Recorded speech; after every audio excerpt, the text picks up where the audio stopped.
Olá pessoal, eu sou o professor Cristóvão Santana, especialista em medicina tradicional chinesa, e essa é a nossa aula de fundamentos da medicina tradicional chinesa. Isso mesmo, nós vamos aprender um pouquinho sobre os fundamentos, as principais teorias que fundamentam a medicina tradicional chinesa.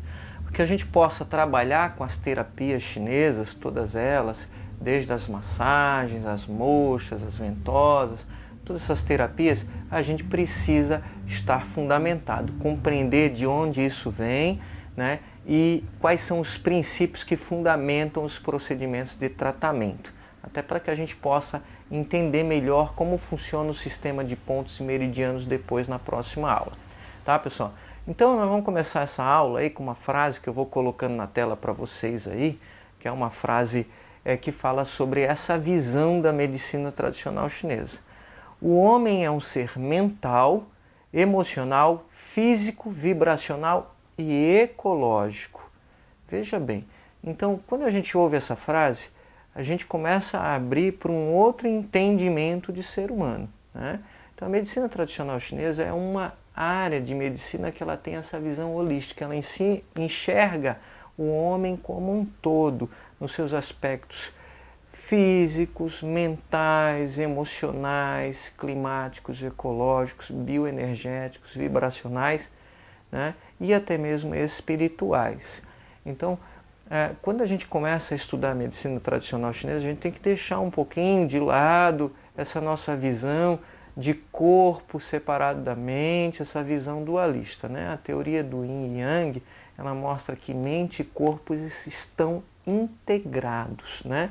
E que são um sistema que se complementa, mente, corpo, espírito, energia, clima. Então nós não somos seres separados do mundo, ao contrário, nós estamos intimamente conectados, interconectados uns com os outros e com o mundo à nossa volta. Certo, pessoal?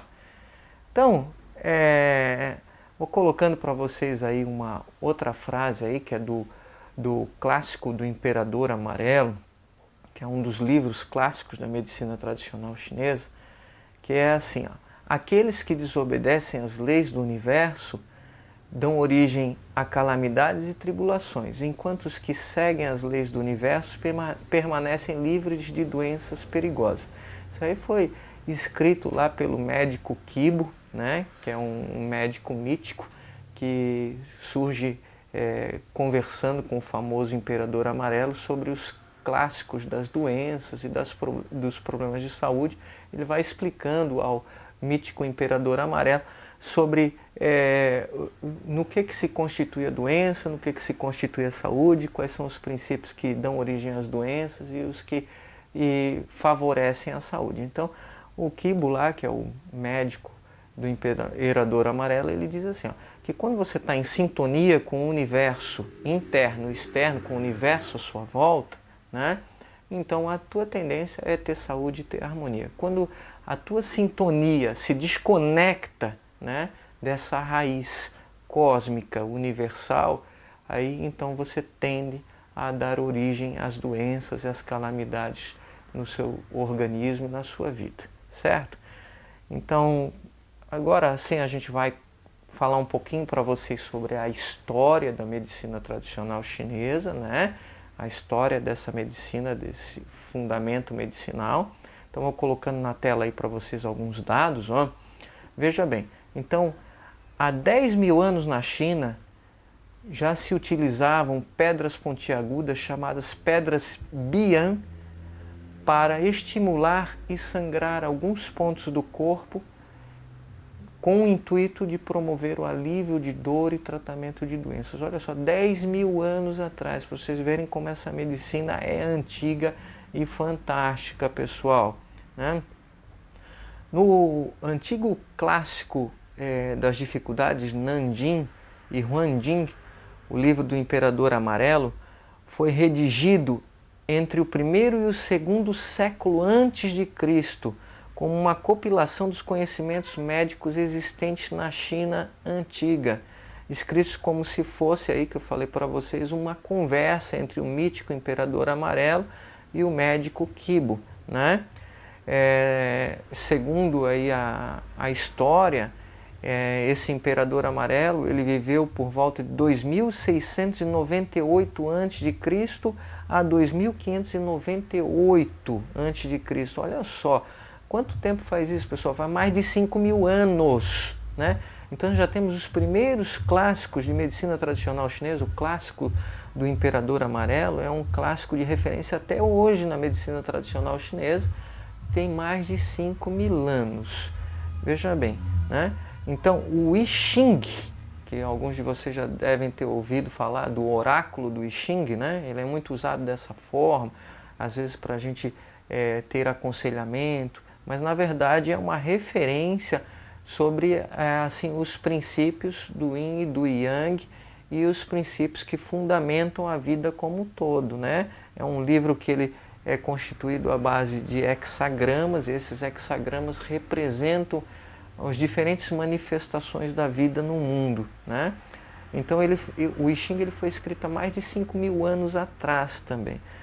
O Tao Te Ching, né, que foi escrito pelo mítico Lao Tzu, também que fundamenta os princípios do taoísmo, né, os quais dão a origem a toda a questão filosófica e espiritual raiz assim, da medicina tradicional chinesa, foi escrito há aproximadamente 350 anos antes de Cristo. Então, para vocês verem como essa medicina, né, é uma medicina realmente praticada desde os primórdios aí, né, das civilizações humanas no Oriente. Então, pessoal, e aí a primeira grande teoria que surge na medicina tradicional chinesa, que fundamenta a medicina tradicional chinesa, vocês já devem ter ouvido muito falar aí do Yin e do Yang, é a teoria do Yin e do Yang. Então, essa teoria, ela baseia-se num princípio que o universo, né, ele é chamado de Tao, de essência. O universo é uma grande força cósmica, né, de vacuidade vazia, né, mas que respira.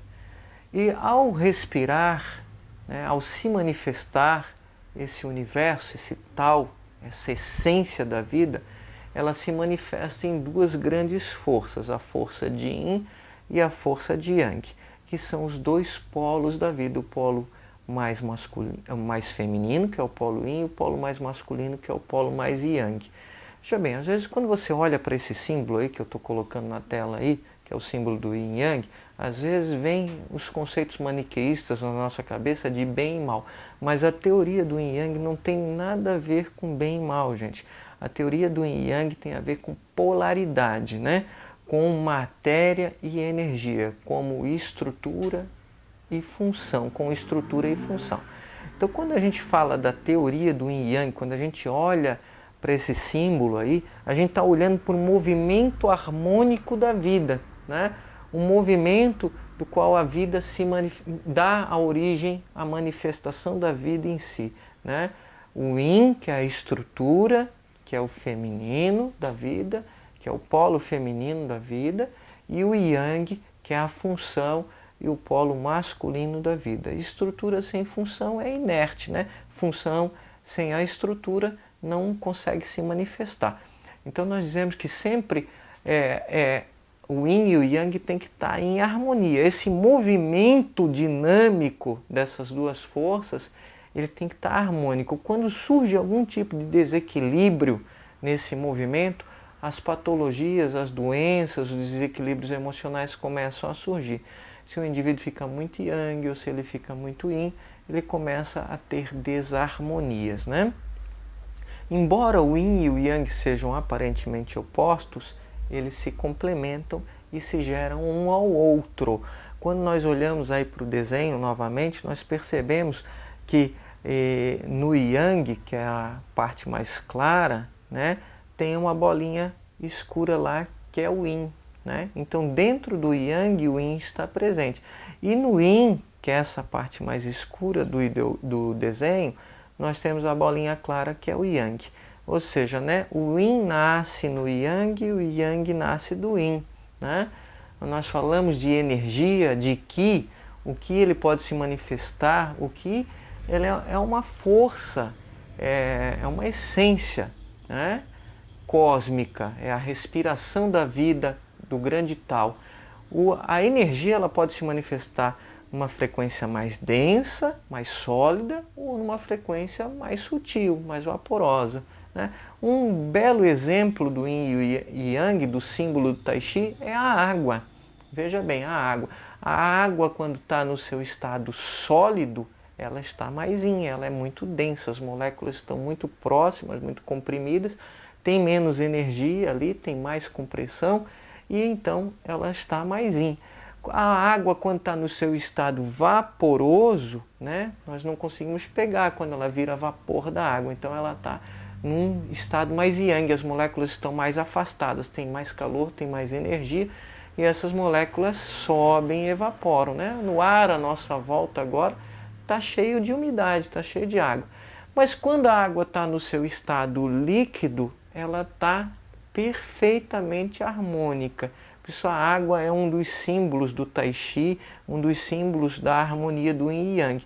Então a gente tem uma completude entre solidez e fluidez, entre energia e estrutura na água no seu estado natural, né? E nós seres humanos somos o quê? 80% água na nossa constituição biológica, pessoal. Então vamos entendendo um pouco melhor sobre esses conceitos. Então, falando sobre o Tao. O Tao é essa força essencial, o absoluto, a vacuidade, o divino, né? É o conceito de força cósmica, força divina, uma inteligência divina dentro do fundamento da medicina tradicional chinesa. É o absoluto, o imutável, né? Quando a gente está falando do Yang, nas características do Yang, a gente está falando de expansividade, de calor, de uma energia que eu não posso pegar. Por exemplo, o vento. O vento existe, não existe? Eu sinto ele, sinto, mas no entanto eu não consigo pegar o vento com as minhas mãos, né? Por quê? Porque o vento tem um caráter mais yang, assim como o calor também tem um caráter mais yang. Eu sinto o calor, mas eu não consigo pegar o calor nas minhas mãos, né? O calor é uma força. Então, o yang ele é mais palpável, mais sutil, mais quente.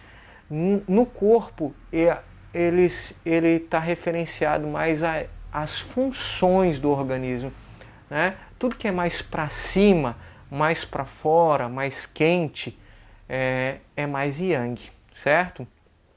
A polaridade masculina da vida, os pensamentos mais para fora, como ansiedade, alegria, para fora e para cima, são mais yang, né? Quando a gente começa, os pensamentos, as emoções também, em geral tem uma característica mais yang.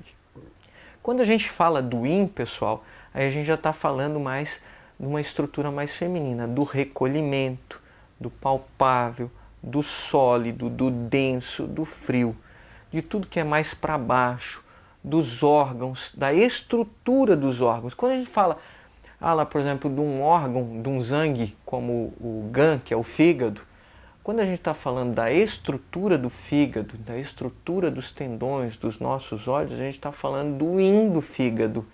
Quando a gente está falando das funções, como funções emocionais, como a raiva, como direcionar o qi e o sangue, principalmente o qi, para as diferentes partes do corpo, controlar os ventos do corpo. Quando a gente fala do movimento, a gente está falando mais do yang. Então o yang está mais relacionado a funções, a dinamismo, a movimento, a polaridade mais masculina da vida, né? E o yin está relacionado mais à estrutura, à solidez, né? à matéria física desses órgãos, dessas vísceras do corpo. Então, quando estou falando, por exemplo, da estrutura dos ossos, eu estou falando do yin dos rins. Mas quando eu estou falando da capacidade de se locomover, do movimento, da vontade de andar, do dinamismo, eu estou falando do yang do rim e do yang do fígado. Olha só que interessante. Então, uma coisa não vive sem outra. O yin e o yang se relacionam e se complementam. Se eu tiver um excesso de Yang, o que vai acontecer com o Yin? O Yin vai começar a ser drenado. Se eu tiver uma falta de Yang, eu vou começar a ter sintomas Yin. Eu vou ter uma pessoa que começa a ficar muito parada, muito fria, muito lenta.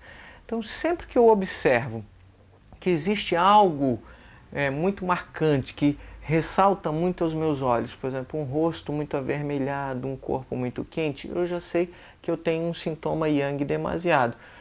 Também o contrário, quando eu tenho um corpo muito frio, um rosto muito pálido, uma estrutura muito sem mobilidade, então eu já vejo que está muito Yin. E eu sempre vou procurar trabalhar as terapias, aí a moxa, a massagem, todas essas terapias, incluindo a acupuntura, né, e as ventosas, para tentar reequilibrar ou aumentar esse Yang ou diminuir esse Yang para que esse indivíduo volte a se harmonizar, a entrar em equilíbrio. Olha só que legal, pessoal, essa primeira teoria da medicina tradicional chinesa aí, que é a teoria do Yin e Yang. Então essa foi a nossa aula introdutória sobre história e teoria do Yin e Yang. Um abraço para vocês, eu sou o professor Cristóvão Santana, até a nossa próxima aula.